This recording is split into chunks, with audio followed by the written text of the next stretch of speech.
é dia 13 de fevereiro de 2022, 14 horas em Franca, São Paulo, domingo. Nós estamos realizando o culto cristão no lar e optamos nesta fase pela leitura desta obra.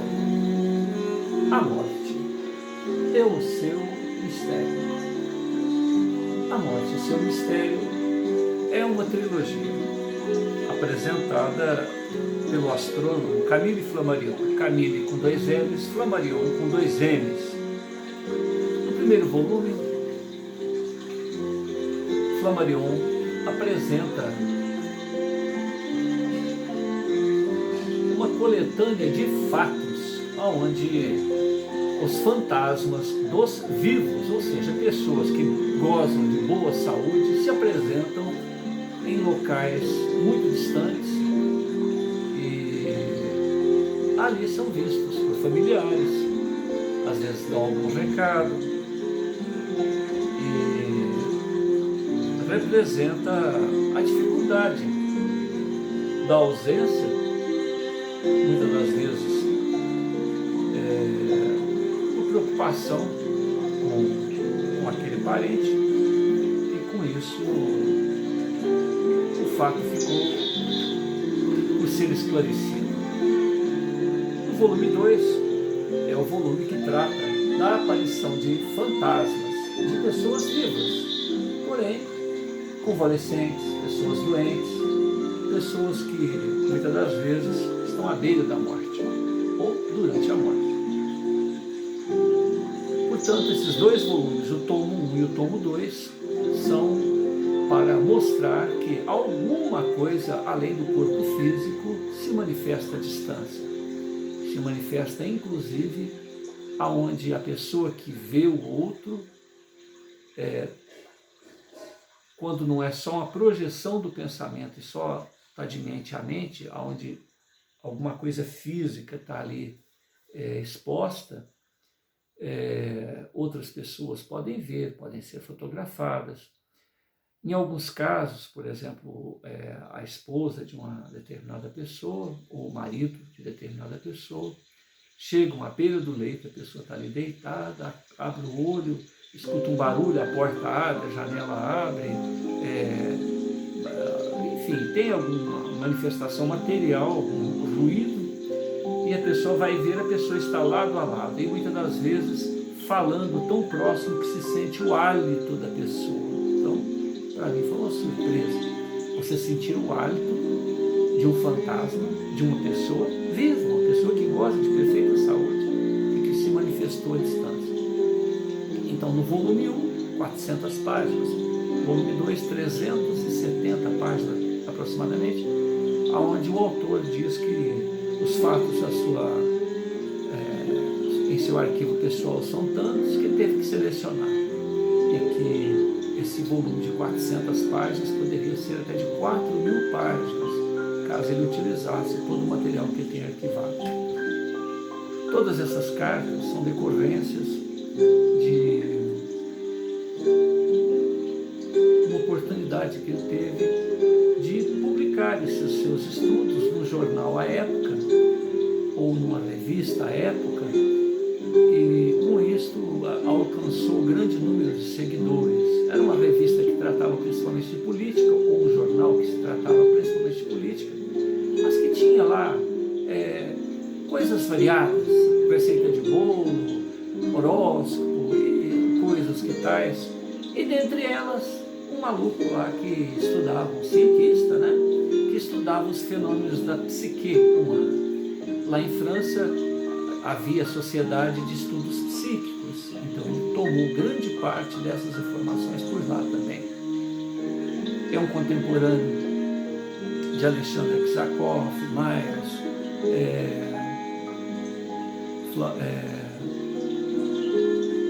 e uma série de outros pensadores que buscaram compreender esses mesmos fenômenos e também colecionaram vários e vários casos. Flammarion utilizou uma técnica semelhante à que ele utiliza. Ele está na solidão de seu observatório astronômico e observa um fenômeno qualquer nos céus, um fenômeno astronômico, uma irregularidade, uma anomalia astronômica, e de repente ele tem que apresentar este fato para a sociedade astronômica da época. Então, veja bem, ele no seu nesse segundo volume, o primeiro item dele é questionar o valor dos testemunhos humanos. Então, ele fala que muitas das vezes vários testemunhos em volta de um fato não lhe dão credibilidade. E às vezes uma pessoa, dependendo da maneira com a qual ela conduz o experimento, ou da maneira pela qual o fato vem à baila, é suficiente. No observatório, quantas pessoas estão ali? Na solidão do observatório está lá um indivíduo com um olho para o telescópio. Então ele utilizou essa experiência dele para levar a condução desse estudo relacionado à psique humana. E finalmente, no tomo terceiro, no volume terceiro, é a morte e seu mistério, relacionado às pessoas que já desencarnaram, a pessoa que já deixou o corpo físico. O corpo está lá no túmulo há meses, há anos, e de alguma maneira essa pessoa vem e se apresenta a alguém em determinadas circunstâncias.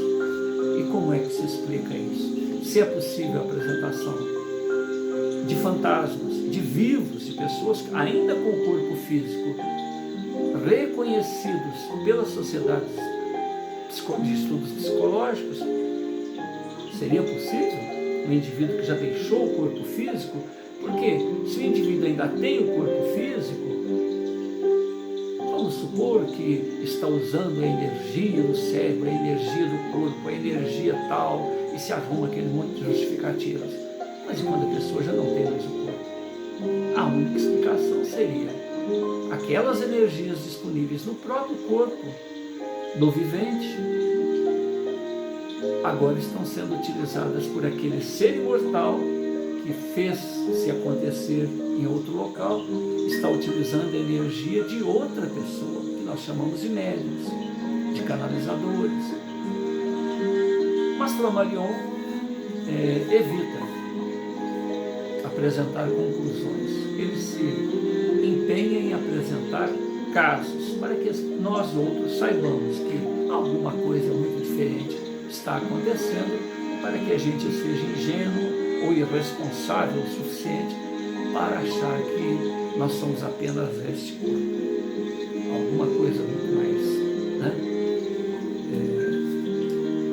especial, uma coisa muito mais fantástica, muito mais nobre, está ao nosso dispor, a todos nós viventes. E não é por outro motivo que Sócrates, Platão, Jesus, Buda, Krishna e tantos outros vieram nos alertar a respeito desses nossos valores de imortalidade. Porque por mais que dure a vida na carne, ela é pequena, ela é curta. E ela é muitas das vezes até inconsequente, porque dependendo do que a gente olha em volta de nós, as pessoas aprontam tanto, que a gente fica imaginando, se há um Deus, onde está ele que não toma providências? E é aí que vem essa nossa necessidade de ver as coisas em estado de vida eterna. Porque o que é uma existência de 100 anos, 80 anos, 50 anos, diante da eternidade? O que cada um de nós já não fez no passado para atingir a nossa condição de poder olhar ao redor e observar o erro, observar os equívocos, as desumanidades, as impiedades, a falta de amor? Será que essa nossa capacidade de perceber a dor alheia já não é consequência de termos vivido essa dor, de já termos provocado essa dor o suficiente para nos tornarmos maduros e perceber que isso não é justo, que isso não é certo, porque cometemos e sofremos essas mesmas injustiças. Prefaciando esta obra, o segundo volume, A Morte e seu Mistério, volume 2, durante a morte,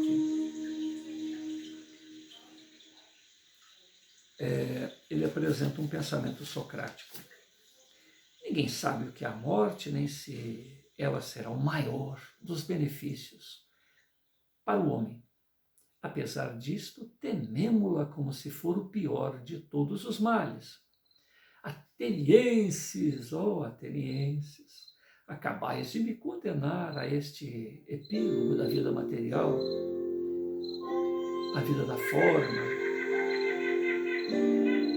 a morte. A voz divina que nunca deixou de se fazer ouvir, para mim, durante todo o curso de minha vida, manteve-se hoje, justamente hoje, silenciosa. Então eu entendi que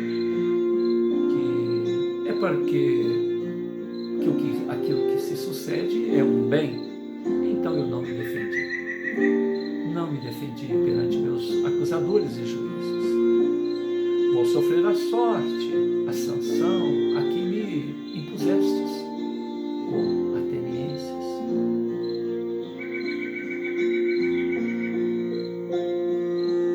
Mas a iniquidade, a infâmia ficarão para sempre convosco, amarradas às memórias desses acusadores e juízes.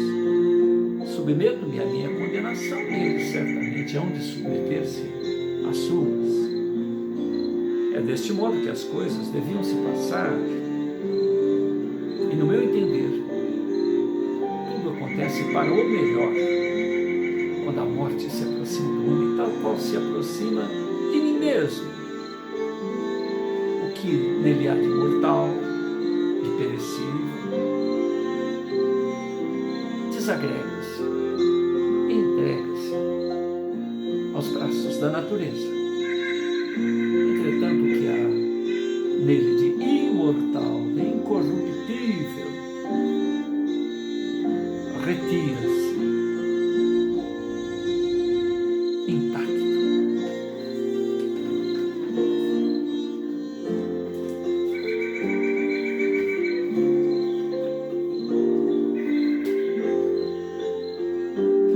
A página 173 desse segundo volume continua Camille Flammarion.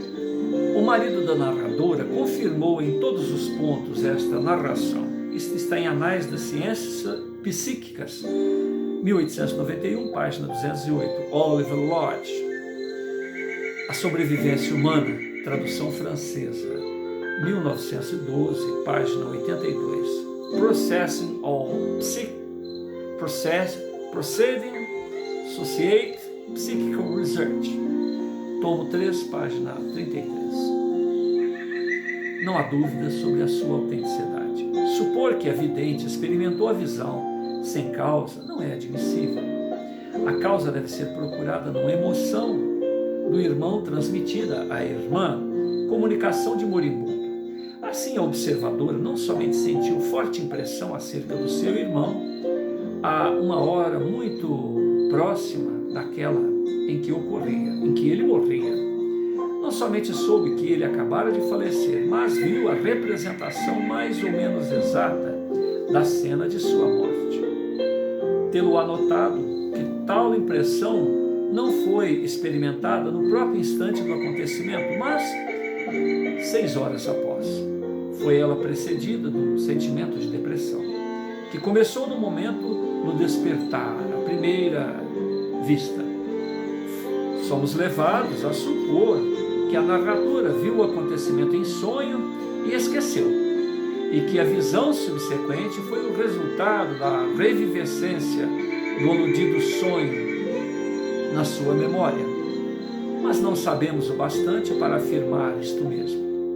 Voltaremos a estas explicações no próximo volume, no terceiro volume desta obra, a propósito de uma certa dama, História, que viu seu irmão esmagado em um comboio em circunstâncias inteiramente estranhas, esquisitas.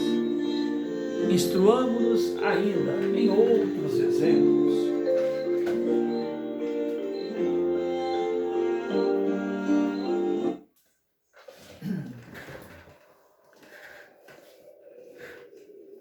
Associate for Psychic Research narrou no volume 5, página 420, o seguinte fato que foi transmitido por uma correspondente, a senhora Green, a 21 de janeiro de 1885.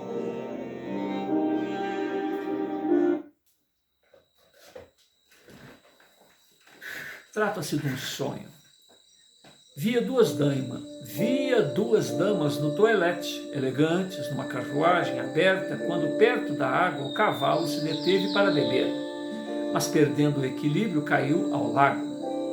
Em correspondência do choque, duas senhoras ficando de pé chamaram por socorro. Os chapéus caíram-lhe da cabeça e tudo ia afundar. Eu principiei a bradar: não haverá, pois, ninguém que lhes acuda? Nisso, acordo meu marido, pergunto-lhe o que eu tinha para gritar de tal maneira. Contei-lhe o meu sonho e ele inquiriu se eu conhecia tais damas.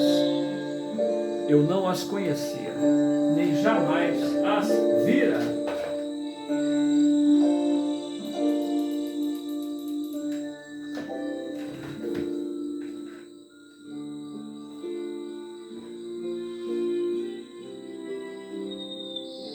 Nem por isso deixei de durante todo o dia andar muito impressionada. Esse dia era o do aniversário do nascimento de meu filho e do meu também, 10 de janeiro, e é por causa desta coincidência que me recordo exatamente da data. Passados 3 meses, recebi uma carta e alguns jornais remetidos por meu irmão, que se encontrava na Austrália, comunicando-me a sua dor por ter perdido uma das suas filhas, que morrera afogada num passeio com uma amiga. A descrição do acidente correspondia exatamente ao que eu vira em meu sonho. Minha sobrinha havia nascido na Itália e eu não a conhecia. Numerosos testemunhos confirmam a exatidão desta narrativa. O corpo das duas senhoras foram encontrados abraçados, apertados um contra o outro. A obra Os Fantasmas of Living relatam igualmente, no caso 138, volume 1, página 375, assim como Myers, Human Personality, volume 1, página 431. A visão não coincidiu com o acidente, diz Myers, mas seguiu-se-lhe volvidas mais de 12 horas. Volta a falar nela no tomo 2, página 55, e procura explicar esse sonho sem o conseguir, como transmissão telepática de um vivo, de um morto, né? De um vivo ou de um morto. Ficando a Austrália nos antípodas da Europa, quando é noite em Londres e é dia em Melbourne, e é provável que a hora do sonho da senhora Green tenha coincidido com o do acidente, devido à diferença do fuso horário. Relataram os jornais com exatidão a data do acidente? Interrogação. A confusão de um dia é fácil. A única hora exata determinada parece-me ser a do sonho. Mas de onde poderia vir a transmissão telepática? Talvez do pai da senhora Green, no momento em que lhe contaram o deplorável acidente de sua filha. Myers pergunta se não havia aqui uma intervenção de espírito. I conjecture that a current of influence may be started by a sad person. Esta visão é evidentemente das mais extraordinárias. Tais transmissões telepáticas longínquas podem produzir-se em caso de acidente grave, sem que a morte se lhe siga. Uma senhora vê seu marido ferido a 240 quilômetros numa batalha, tirando um anel do dedo para lhe enviar. A senhora Richardson escrevia, a 26 de agosto de 1882, à Sociedade Inglesa de Investigações Psíquicas. Obra Phantasms of the Living, tomo 1, página 384, e em Human Personality, tomo 1, página 413. A 9 de janeiro, de 1845, no cerco de Moulton, meu marido, o Major General Richardson, cavaleiro da Ordem do Banho, então ajudante de seu regimento, foi gravemente ferido. E pensando que ia morrer, pediu a um dos oficiais que o acompanhavam para tirar o anel que trazia no dedo e mandá-lo à sua mulher, que nesse momento se encontrava em Ferozepore, a distância de 150 milhas inglesas, pelo menos. Na noite de 9 de setembro de 1848, eu estava deitada, meio adormecida, quando vi claramente meu marido ferido, levado do campo de batalha, e ouvi a sua voz dizendo: tire esse anel de meu dedo, mande-o para minha mulher. Durante todo o dia, foi-me impossível libertar-me da impressão causada pelo que tinha visto e ouvido. Soube mais tarde que o general tinha sido gravemente ferido no ataque de Moulton. Escapou à morte, todavia ainda vive. Foi algum tempo depois do cerco que eu soube pelo coronel e pelo oficial que ajudaram a transportar o general do campo de batalha, que a recomendação referente ao anel havia sido feita justamente no momento em que eu a tinha ouvido, esta recomendação, em Ferozepore, que assina M. A. Richardson. Continua Flammarion. No inquérito em que a sociedade procedeu,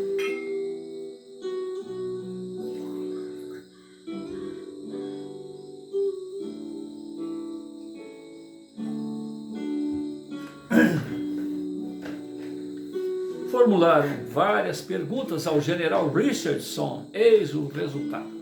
Primeiro, lembra-se o general de ter dito no momento em que foi ferido em Moulton: tire esse anel do meu dedo e mande-o para minha mulher. E em outras palavras do mesmo gênero. Muito distintamente fiz tal pedido ao oficial que comandava o Major E.S. Lloyd, o qual me amparou enquanto o meu criado ia à procura de socorros. Segundo, pode-se lembrar-se da hora em que o caso se passou? Foi de manhã, à tarde, à noite? Tanto posso que recordar-me, fui ferido pelas 9 horas da noite, no domingo, 9 de setembro de 1848. Terceiro, o general tinha, antes de deixar sua casa, dito qualquer coisa à sua mulher a respeito de remessa do seu anel, se fosse ferido? Tanto quanto é possível fazê-lo, lembro-me de que jamais tive pressentimentos a esse respeito. Sentia-me naturalmente que, com o fogo daquele a que estávamos expostos, eu poderia ser ferido. Verifiquemos ainda, caros leitores, atentos à sinceridade, aqueles que duvidam.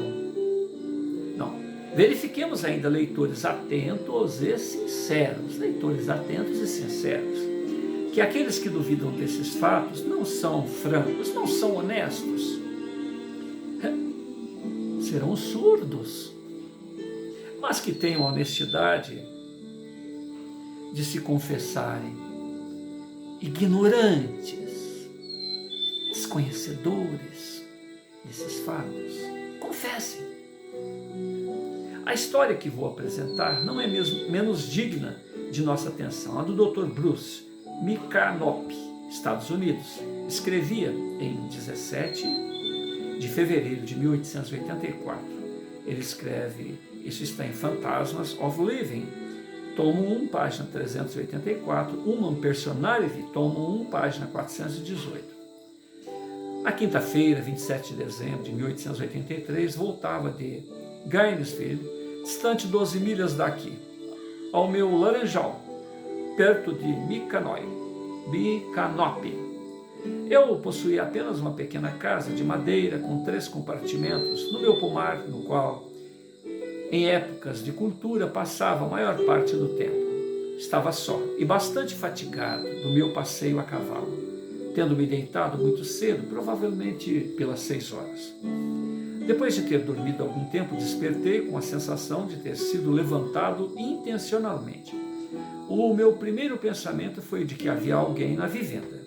Percorri tanto o meu quarto como as outras dependências, as duas outras dependências, e verifiquei que a hipótese de um ladrão é inaceitável, porque nada aí havia que pudesse tentá-lo. Tornei a deitar-me. Então tive bem depressa a consciência de uma companhia invisível, não precisamente de uma pessoa viva, mas antes de uma presença espiritual. O leitor vai sorrir desta ideia, mas eu conto exatamente o que senti. Adormeci, apesar de tudo. Momentos depois vi em sonhos, seguramente, 2 homens empenhados em luta. Um deles caiu seriamente ferido, ao passo que o outro, em breve, desaparecia. O que caíra tinha a garganta golpeada. Não reconheci nele meu cunhado, porque cobriu o rosto com as mãos e estava voltado para o lado esquerdo. Pareceu-me, todavia, tratar-se de alguém que não me era desconhecido.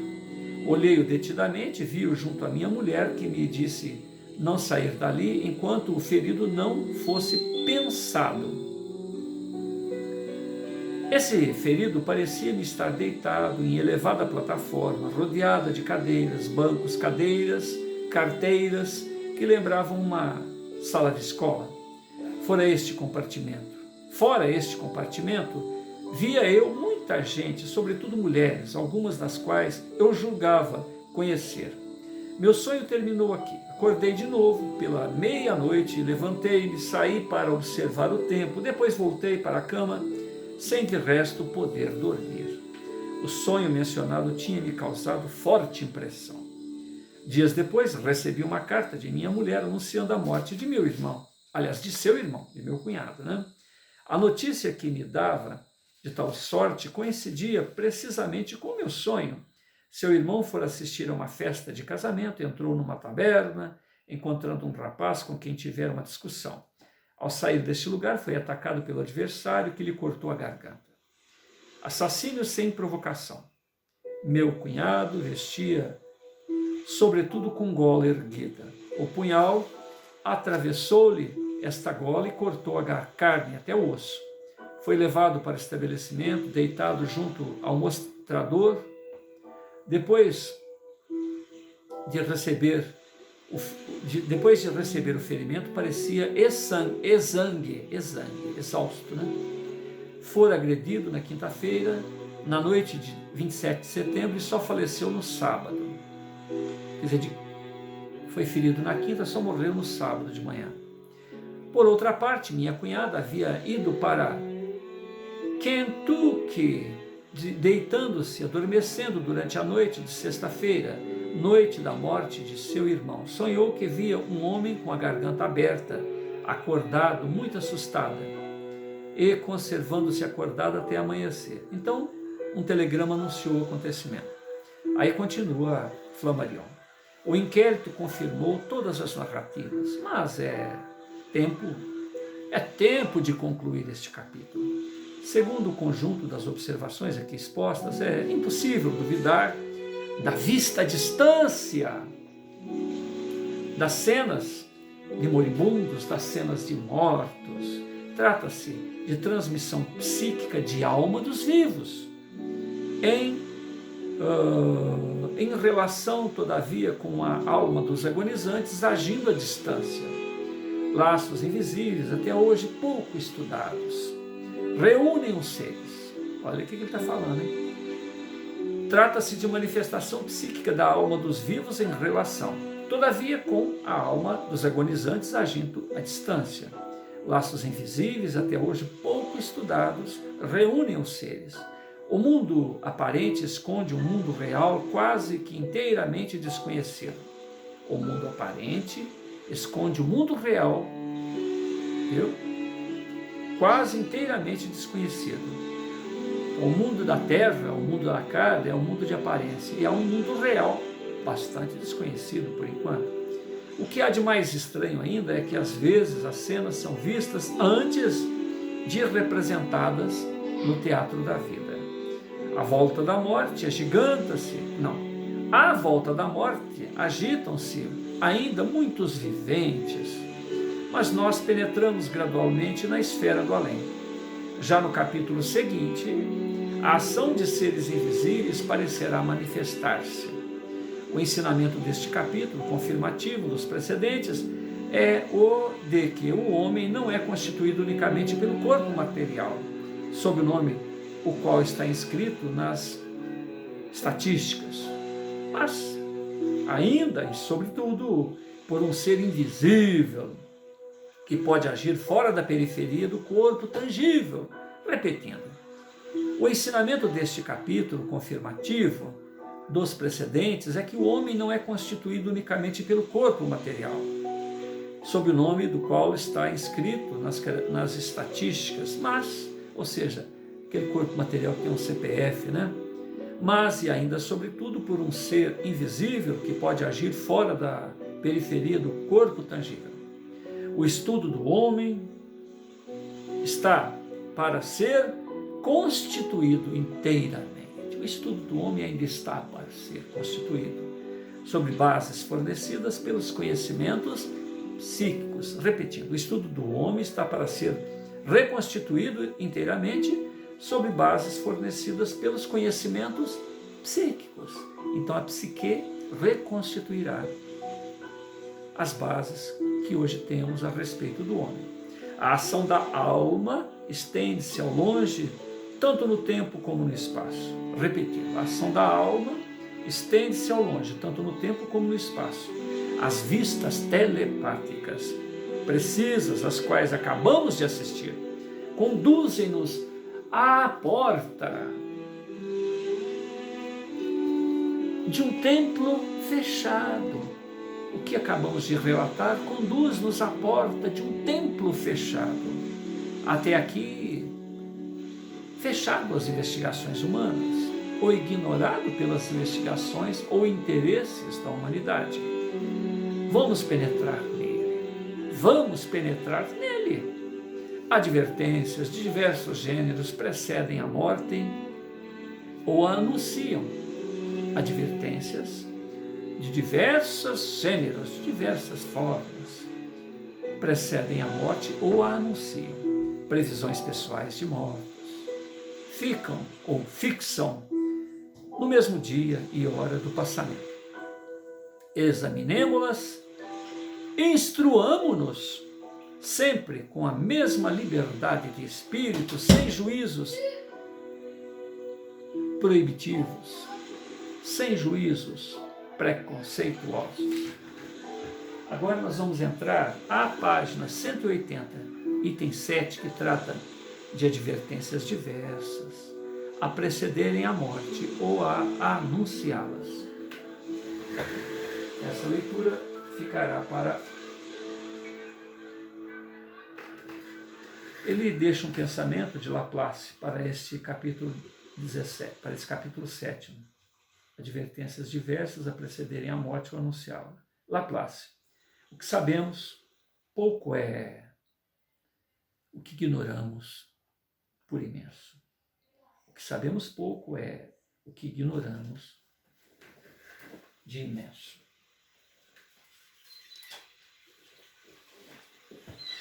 Senhor Jesus, nós te agradecemos pela conclusão de mais um capítulo da obra A Morte e Seu Mistério, onde fatos relacionados aos agonizantes, relacionados ao período próximo à morte física, estão sendo expostos. Flammarion, utilizando-se da experiência de astrônomo, aonde apontamentos de alguém que tem a oportunidade de ter um telescópio, um observatório ao seu dispor, nos mostram os segredos do universo. E tem que ter os conhecimentos, a metodologia, a reflexão, a serenidade, a humildade, acima de tudo, de dizer do que sabe e apenas e unicamente do que observou. E aguardar que o tempo aglomere outras informações para que a verdade paulatinamente seja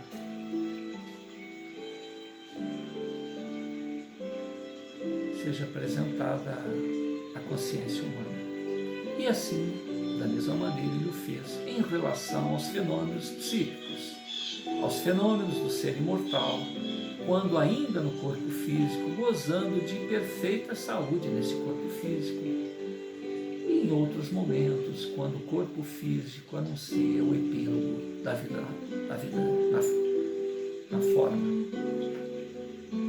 E agora, no próximo volume, ele vai apresentar os fatos aonde o corpo já está na campa, já está em seu locus mortuários, e mesmo assim, meses, anos, séculos depois, estão aí a dizer: estou vivo. E com isso, nós nos debruçamos sobre o imo de nossa própria alma e dizemos: afinal de contas, o que veio Jesus fazer sobre a terra? Deixar as regiões celestes de onde estava, de sua grandeza espiritual na condição de Verbo Criador,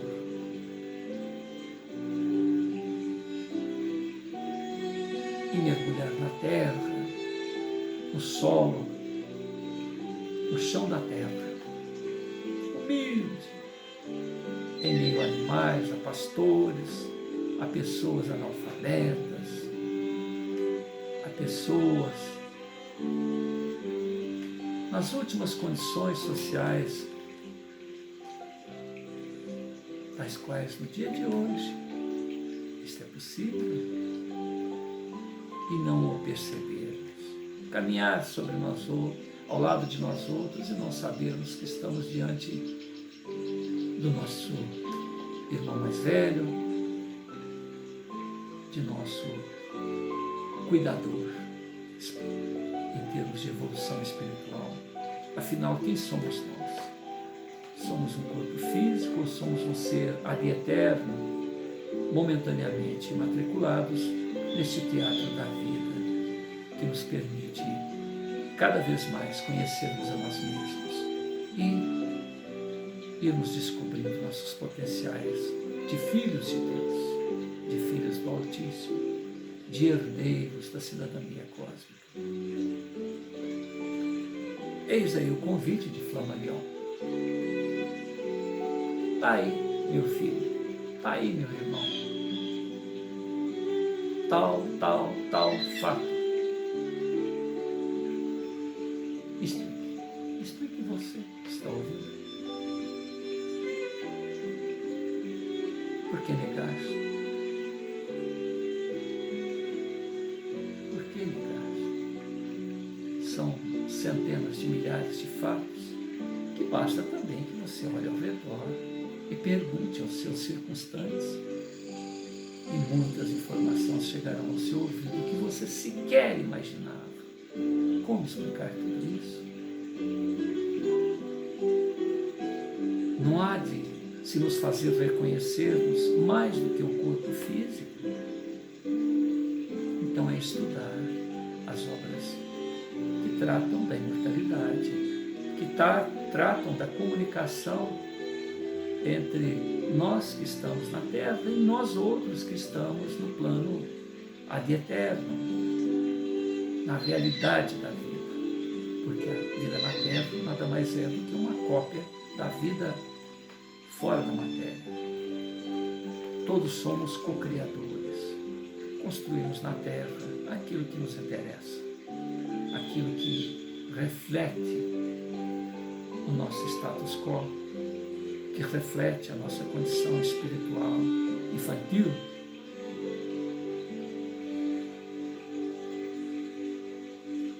E obras e mais obras, agora em fevereiro de 2022, nos mostram as nossas possibilidades.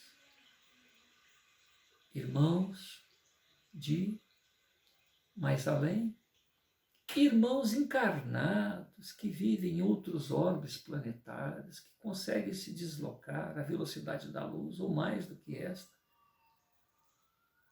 encontrar brechas buracos de minhoca no espaço-tempo e sair de um ponto do universo que sequer haveria possibilidade de se chegar lá dentro de um deslocamento de terceira dimensão,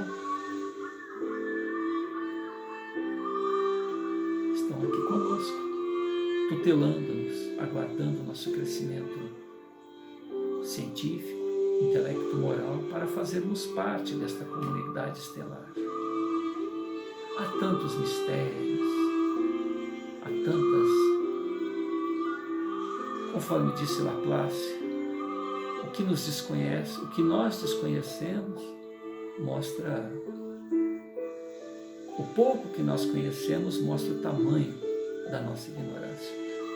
A matéria, dizemos que a gente só acredita na matéria. A matéria visível, aquilo que nós podemos ver, tocar, tangir, experimentar, medir. Existe a matéria escura que os nossos olhos não percebem. E essa matéria escura é 60% ou mais do que há de material.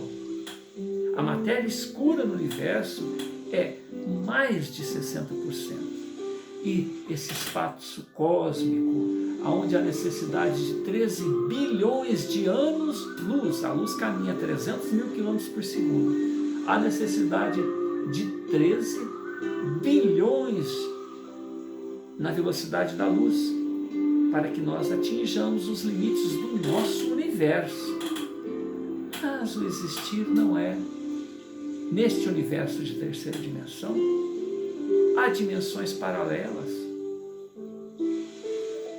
há universos ao mesmo tempo junto a outros universos em outras dimensões. Então há multiversos. Então, em terceira dimensão, uma viagem de 13 bilhões de anos-luz seria talvez possível alcançar o final do nosso universo.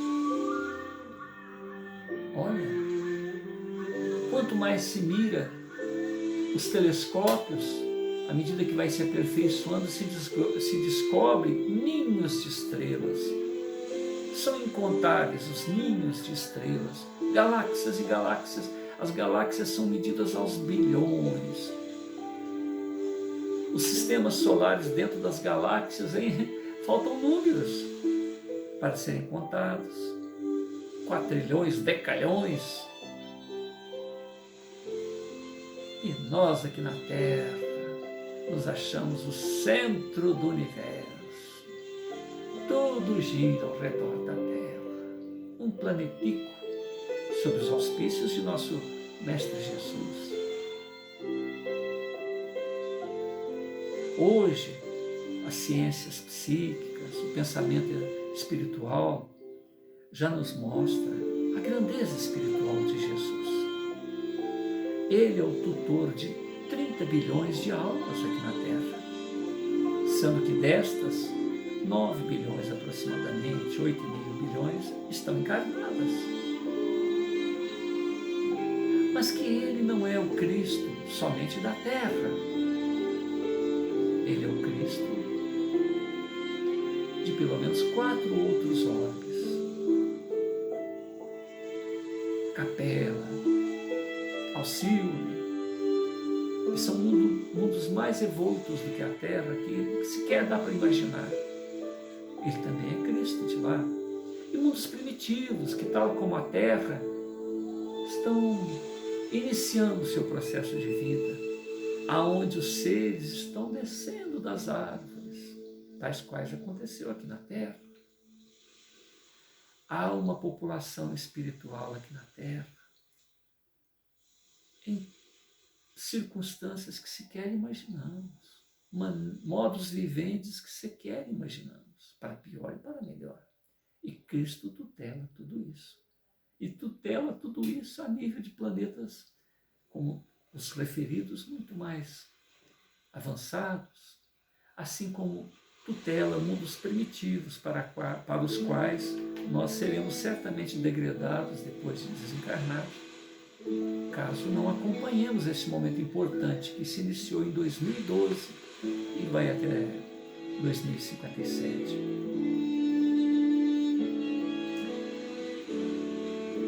Os céus estão vazios. Os anjos do céu estão mergulhados no abismo para socorrer-nos a nós outros em nossas misérias espirituais. Os grandes dragões que têm dominado a Terra até o presente momento, 6 dos 7 dragões já foram colocados em naves de transporte para serem degradados para esses mundos primitivos, os quais citamos, porque eles estão aqui há milênios, exercitando a vontade humana, o querer humano, iludindo e ao mesmo tempo trazendo conhecimentos científicos, técnicos, para que nós outros sejamos mais conscientes, sejamos escravos mais úteis. Mas o seu tempo chegou. Estão sendo degradados e com eles muitos de nós que nos ajustamos à psique destes gênios perversos, que um dia também hão de se despertar para a necessidade e para a oportunidade do amor. Que sejamos nós,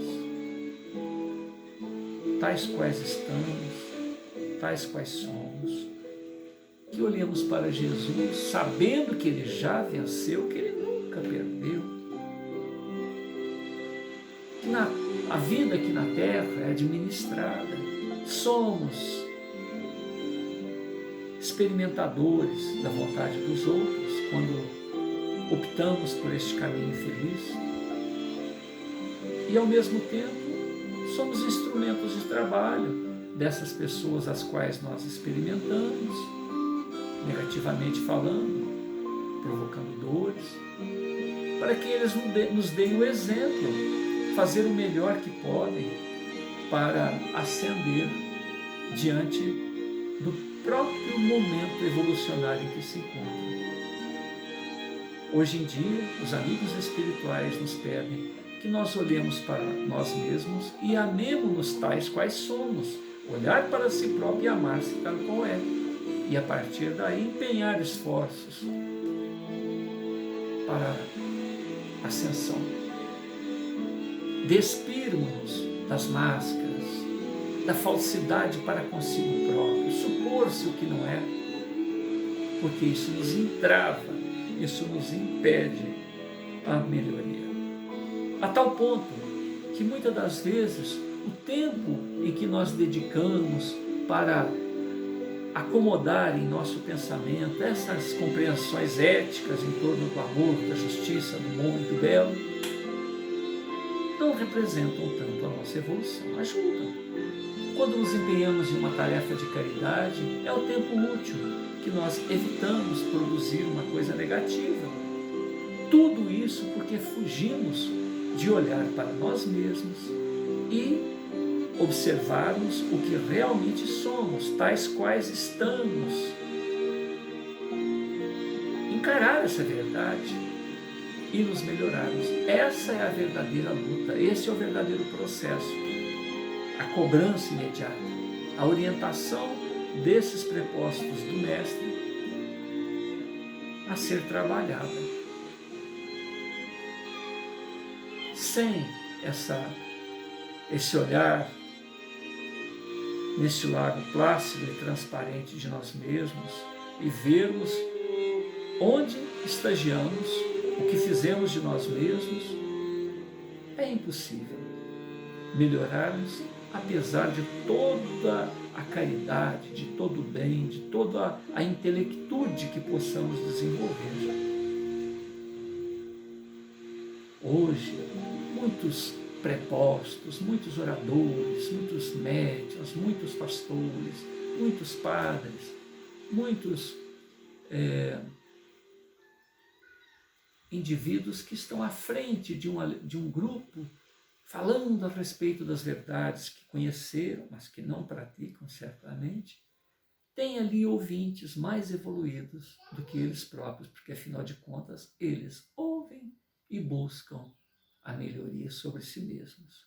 E às vezes o orador, tão envolvido com as suas preleções, com as suas conjecturas intelectuais, vai ser um mendigo no plano espiritual, sendo socorrido justamente por aquele indivíduo que ele teve lá no seu auditório. Tudo isso por causa das máscaras que colocamos para que nós mesmos não vejamos quem somos realmente e onde estagiamos.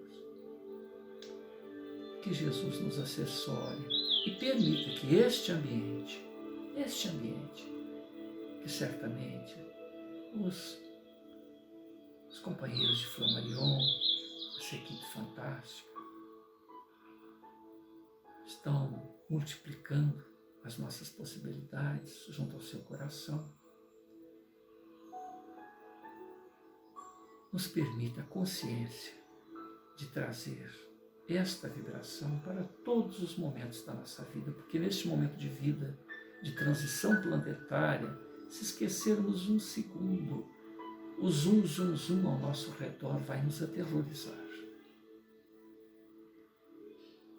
Já estão ocorrendo de há muito, tantas dores, tantos sofrimentos que fazemos ouvidos mortos, nos fazemos de cegos, passamos de lado diante dessas dores. Mas agora, neste momento em que nós estamos vivendo, como disse o Cristo, até os escolhidos, vão balançar em suas bases. Então, meus irmãos, seriedade para com o ad eterno de que todos nós somos possuidores. Atenção para a nossa filiação divina. Jesus nos deu um roteiro. Amar, amar, amar, amar, amar. Amar-se tal qual é. Respeitar-se. Investir em si próprio para corrigir o que já você nota em si próprio. E perceberá que você não é o mesmo de alguns instantes atrás. Despertou, já não é mais o mesmo. Tem um trabalho a ser feito, mas você já não é mais o mesmo. Somos uma metamorfose ambulante. Se somos, se assim o somos, se assim nos acontece, cada um ao nosso redor é a mesma coisa. Cada qual tem a sua própria vida, a sua própria experiência. Então, evitar os julgamentos, mas não o olhar para o observar, o coletar informações, para que evitemos de nossa vez problemas que podemos apreciar hoje e saber que poderemos ser vítimas desses mesmos problemas, dessas mesmas decisões equivocadas.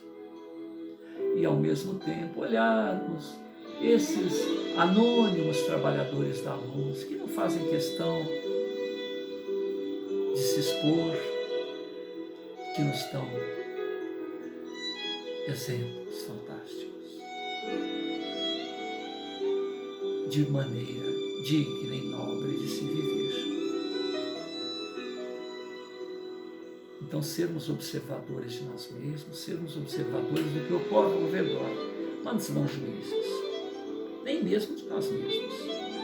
Porque se você descobre que é mentiroso, poxa, preciso corrigir isso. Me ajude, Senhor. Me corrija, mas não se atormente por isso.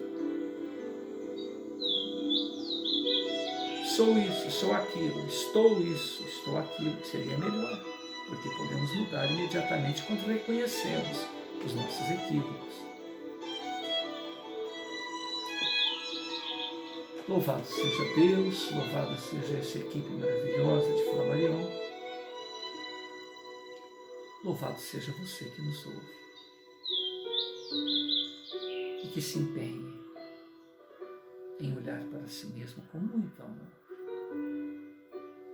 e busque a melhor.